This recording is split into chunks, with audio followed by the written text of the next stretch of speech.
泼出去了。女星的刘雨柔2017年和职业格斗选手黄玉仁结婚，经常在脸书分享动态和健身影片，婚后幸福甜蜜。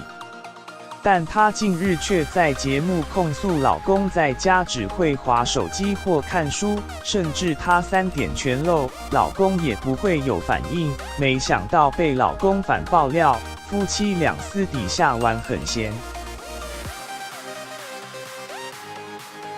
艺人夫妻档上节目《麻辣天后传》，畅谈婚前婚后的差异。来宾刘雨柔先是爆料，老公在家的时间只会滑手机、看书，没想到却被老公反将一军，爆料他只是内裤后面有个洞，透露刘雨柔会穿有设计过的情趣内衣，但刘雨柔却无奈地说，不管穿什么在老公面前都没有用，甚至使出大绝招，露3点也没法引起关注，因为老公还是专心在打电动，让主持人历经惊呼你玩这么闲哦。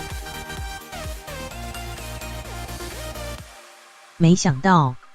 另一组的人妻也心有戚戚焉，张克帆的老婆双儿同样也控诉，老公看电视跟滑手机时都是全神贯注，婚前叫一下还会有反应，但婚后就算我裸体露3点，他也当作没看到。